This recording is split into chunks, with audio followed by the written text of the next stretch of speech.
good morrow and good day, and welcome to another campaign diary and Q&A here on Slice and Dice, talking all about everything that happened in session 30. That was this week's episode. If you haven't seen it already, you can catch it either in full on Twitch, or of course it's now up on our YouTube channel as well, along with all of the other episodes so far, all on our YouTube channel. If you haven't already, please do subscribe to our YouTube channel. That way you'll get notified every time we have a new video posted up there. That includes these campaign diaries, this includes sessions, and soon enough this will include a new YouTube only feature on the channel, which will be the Don't Believe the Hype series, which I'm hoping to start recording during the downtime next week, where I'm going to be kicking things off, basically talking about classes, talking about other races, backgrounds, other features of D&D that are perhaps overlooked or perhaps are given an unfair press. The kind of ones that you would read online in forums, and you'd see a lot of negative reviews or sort of casting aspersions about certain features within the game. And I'm going to be kicking things off talking about the Ranger class, and more specifically the Hunter Ranger, and how basically don't believe the hype with the things that you read about the Hunter Ranger, because it gets a lot of bad press, as does the Beastmaster. All of the PHB Ranger gets a bad press, and I'm here to dispel some of those myths. That's what I'm going to be doing with Don't Believe the Hype, so keep your eye on the YouTube channel for that if you're not already. One shameless plug out of the way, on to the next shameless plug, and that is, in fact, do I have them on here? I don't, never mind. I thought I had it shortcutted for here, but I don't. Anyway, next shameless plug, a big thank you to all of you who've been following us on Twitch. Our most recent followers, thank you to Should Be Studying, Saving Throws HQ, and Cap Atomic. Thank you all for following the channel. It means a lot for myself and the guys. It really does mean a lot, so thank you for that.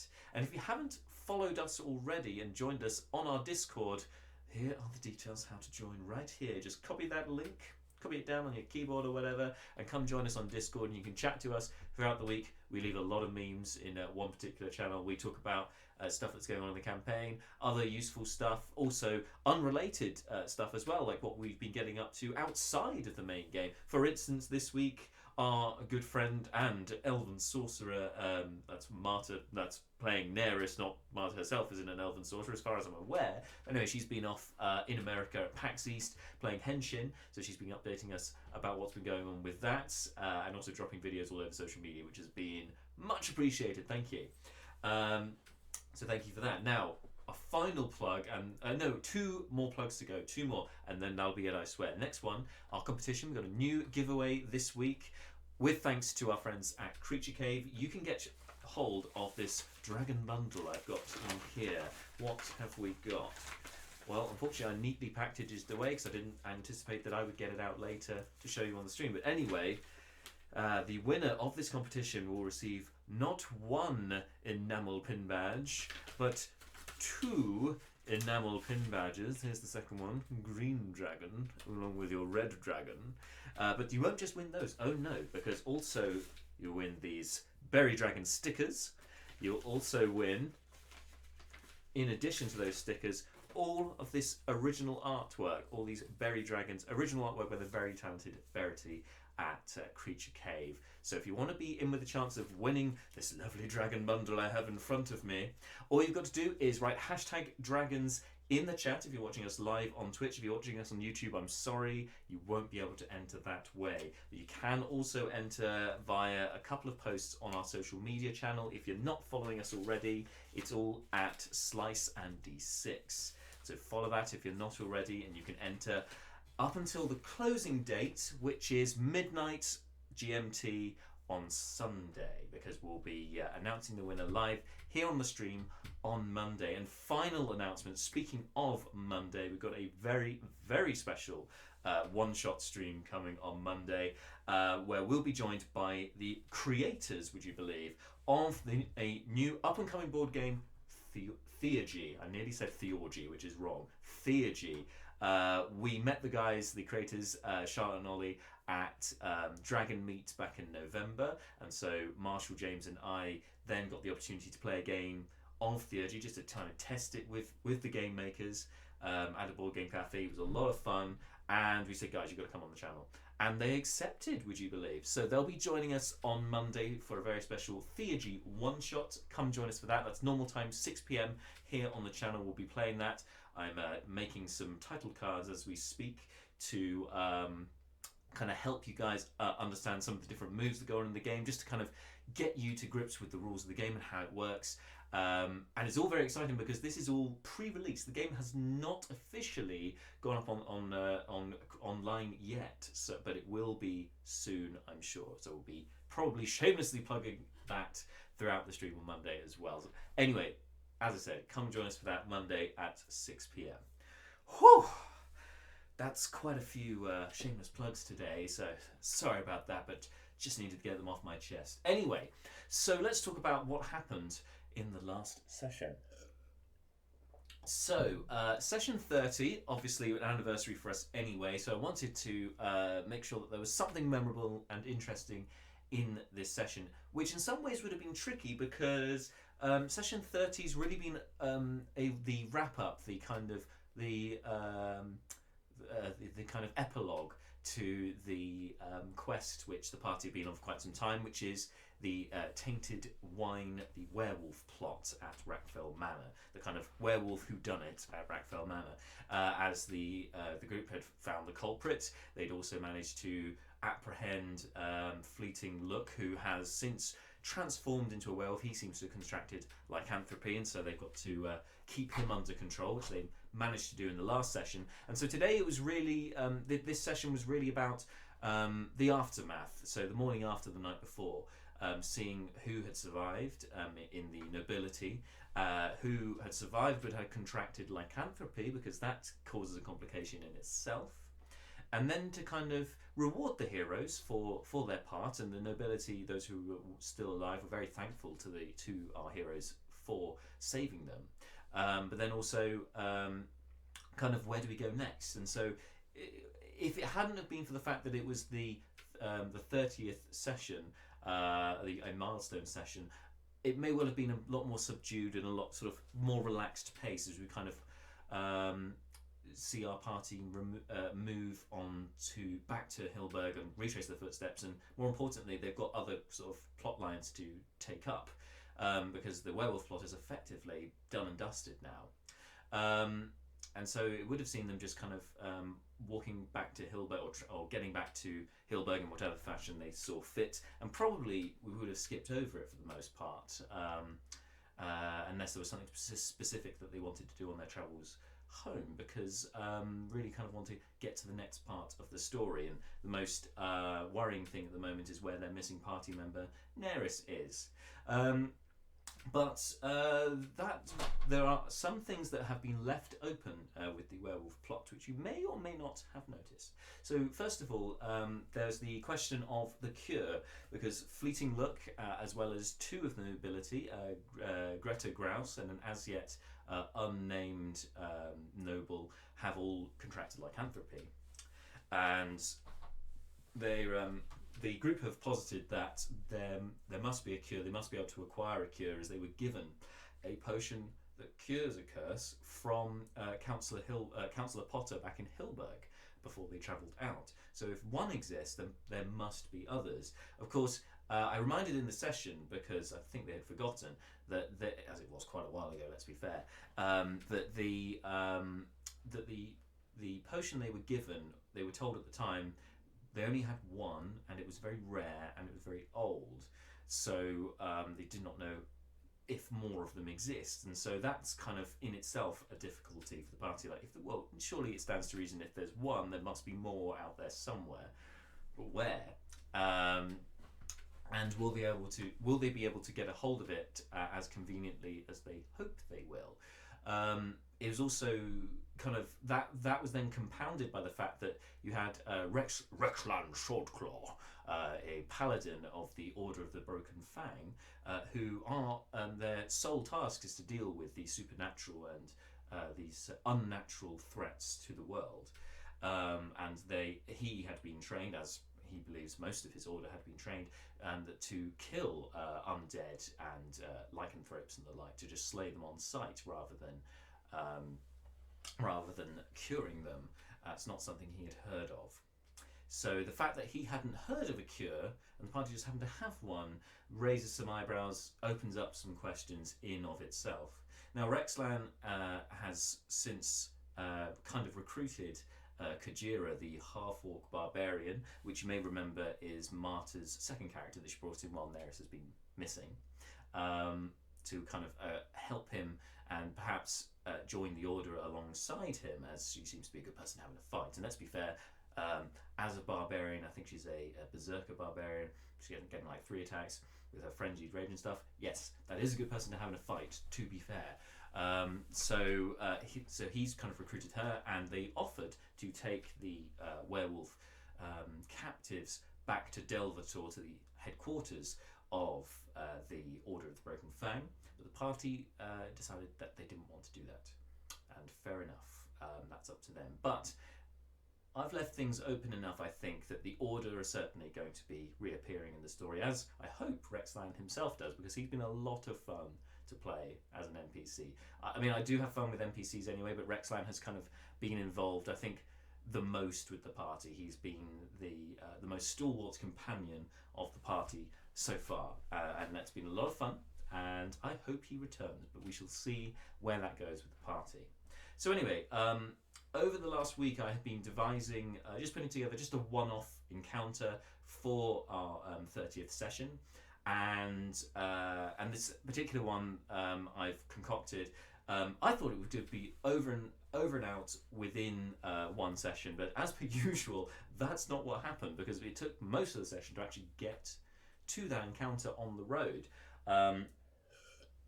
Basically, the party have come across a halfling couple being attacked by troglodytes, these sort of reptilian, kind of underground beings, clearly evil in intent. They drip with a kind of this mucus and a stench holds over them, which like takes the breath from the lungs. They're very unpleasant creatures to come across. Not so hard to overcome, to be fair, for an adventuring party that are all around level 5 now. But nonetheless, a threat to the average person. They happened across this halfling couple who have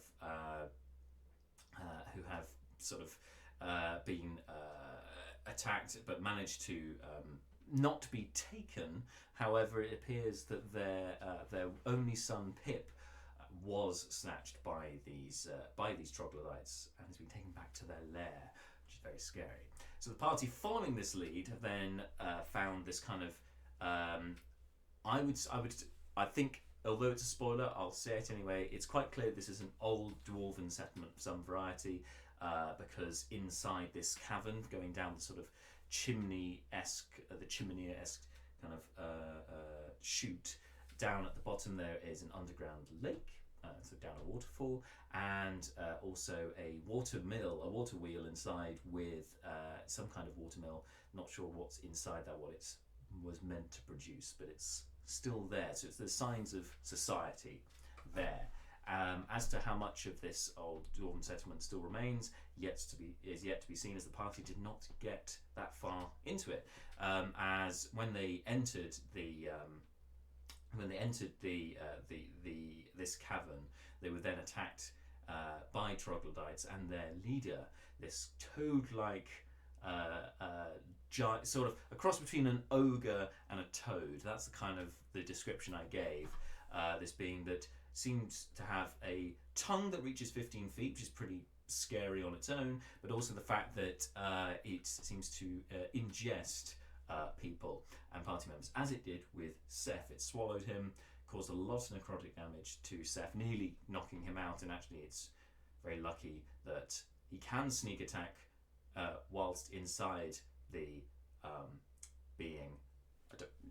Rogues, swashbuckling were rogues. Let's not ask any more questions than that. But he could sneak attack whilst inside it, which caused enough damage to then cause this toad boss to puke out, essentially, Seth. Otherwise, had he been dropped to 0 hit points, we could have been in for some interesting times ahead. Now, this monster I've based off of one that you'll find in Volo's Guide to Monsters, but I found one of the things I found particularly recently with the party with the players is that if once you give a description, sometimes they can join the dots and go, hang on, I know what this is. Which, on the one hand, is great. It's like, okay, my description must be good if they can identify what monster I'm describing.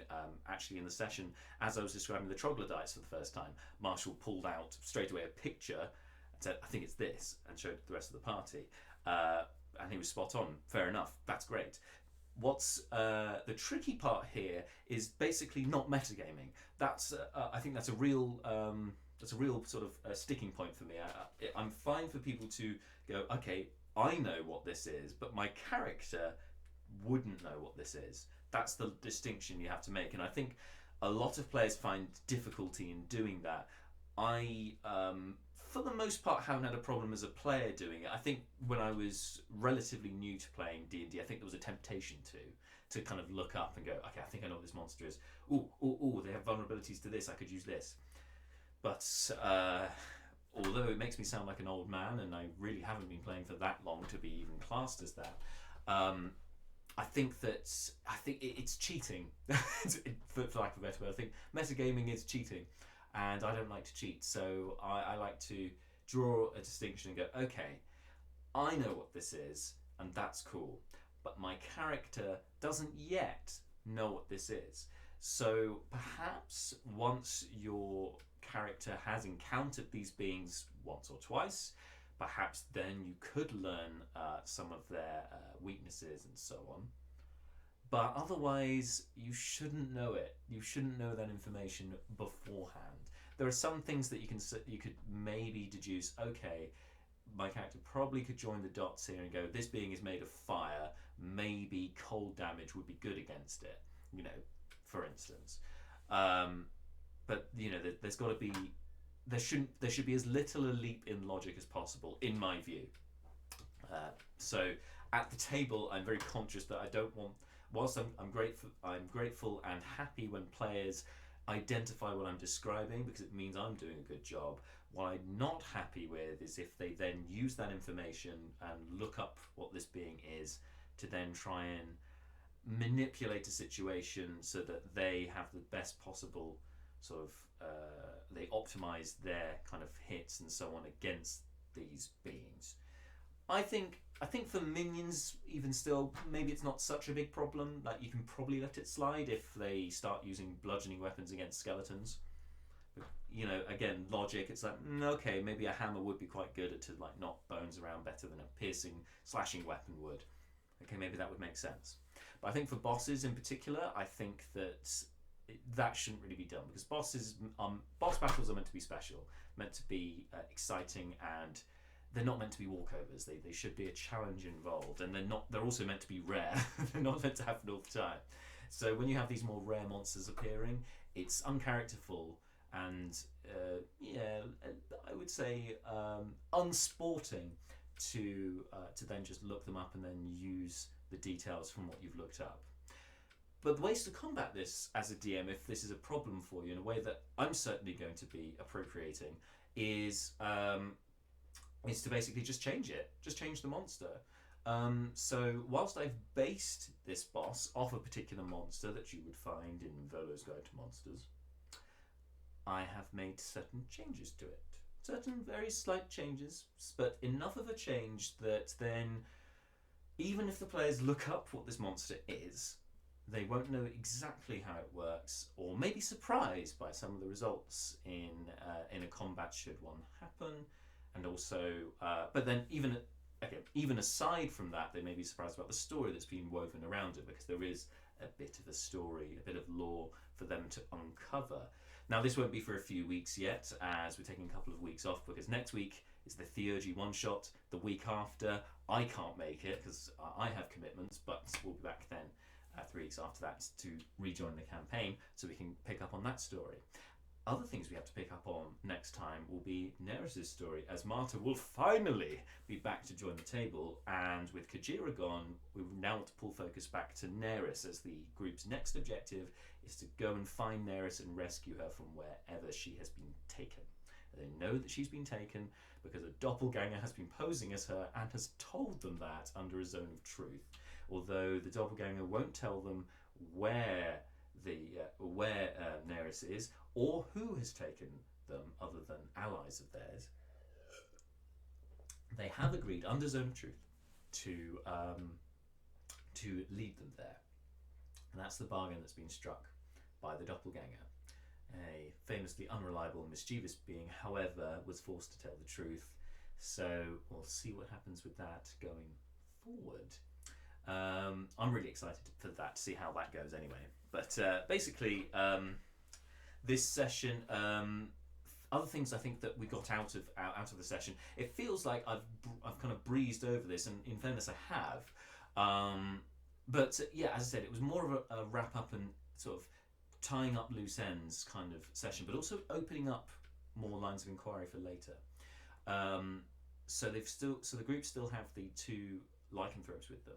They're also being accompanied by the two of the nobles who weren't bitten, one of them being Gustav Reckeltel, a representative from the Rumbleguts merchant family, of which Brucon is actually secretly a member of, although he left the family some years ago to study as a monk at the Barkfang Monastery.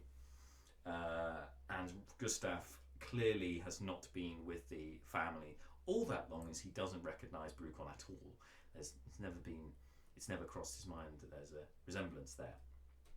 So so there is a kind of alluding to the Rumbleguts and what happens with them, and where they fit into the story later on.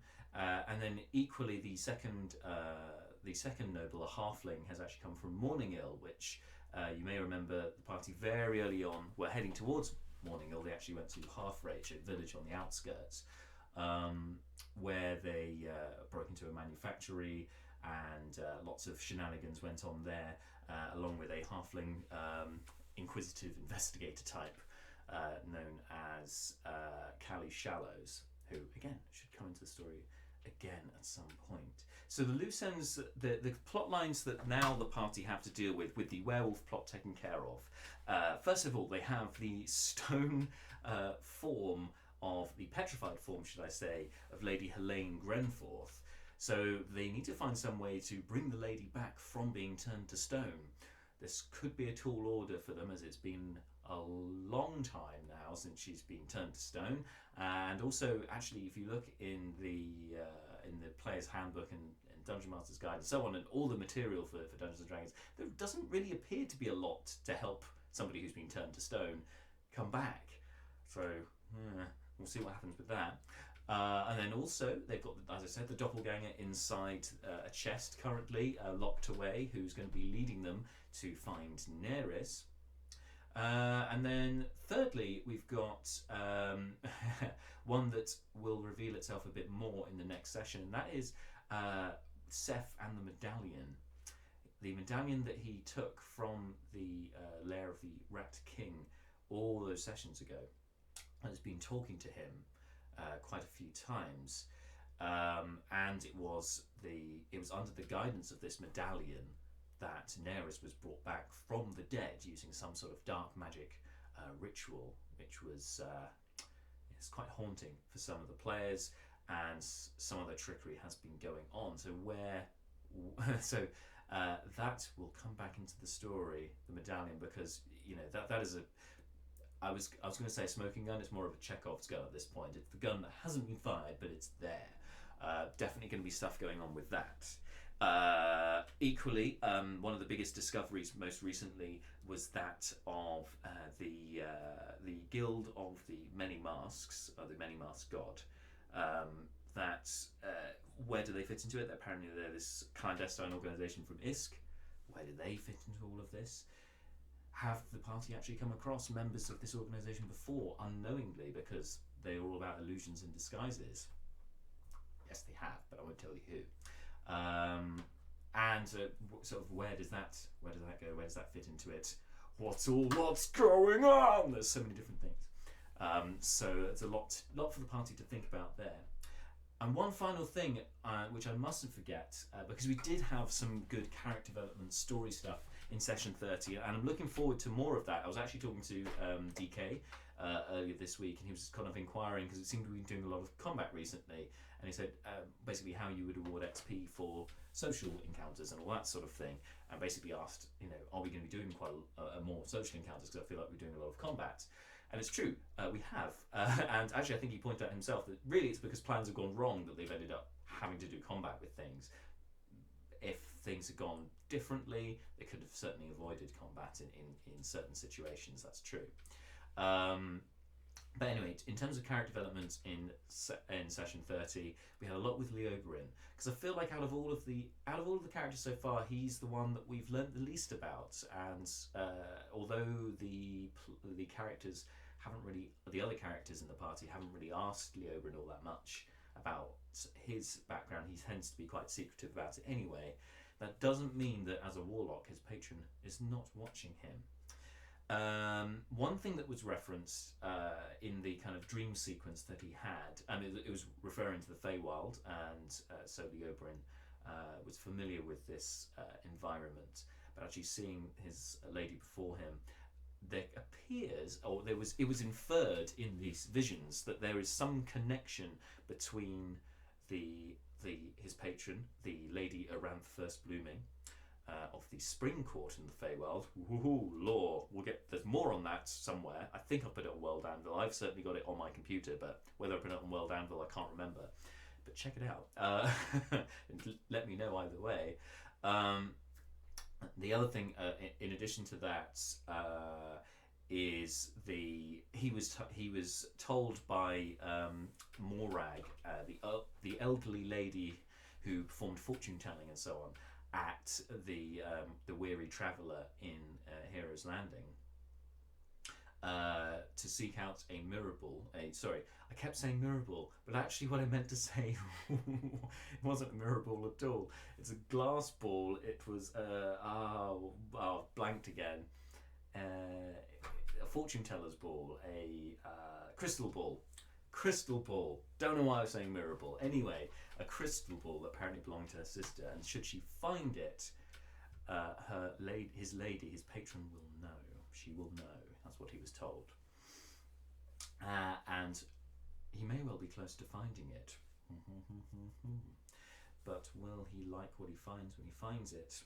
That remains to be seen. But she will know either way, apparently, and she will. But also, there was another sort of worrying thing in this dream sequence, and that was the only words that Leo Bryn heard from his lady was, "She will know." No, sorry. There's something missing. Now you may remember that Leo Bryn has something missing, something that doesn't actually belong to him, but it is missing. I know I'm being cryptic, but if you look back at, funnily enough, if you divide session 30 by 2, you get session 15. And in session 15, something happened, and Leo Bryn lost something. I know this is spoilers. Please don't metagame this, Marshall, if you're watching. But anyway, there's something missing from Leo Bryn, and it wasn't his to give, and now his patron has noticed that this is missing, and this is a cause for concern, because who has taken it? Join those dots. Alright, I think on that much kind of lifting behind the curtain, I'm now going to close them shut. I'm going to leave it for now with the campaign diaries, with the Slice and Dice Manylands campaign, because we'll be back in not this Monday, not next Monday, but the Monday after that. That's Monday the 16th, I want to say. The 16th of March. We'll be back with the main campaign. Please come join us for that. As I said at the beginning, if you haven't done so already, please give us a follow. We really appreciate it. That's on Twitch, that's on YouTube, that's on the social media, just on anything. Just show your support. Really does mean a lot. And if you haven't done already, enter this damn competition. Get a hold of some really good dragon your own dragon bundle, courtesy of our friends at Creature Cave. So yeah, come join us on Monday for our very special one-shot playing Theurgy. I'll be there, Marshall will be there, James will be there, Bart will be there, and the creators of Theurgy, Charlotte and Ollie, will also be there. So it'll be a full house here on the channel on Monday at 6 p.m. Come join us then. Until then, stay safe and have a great weekend. Bye!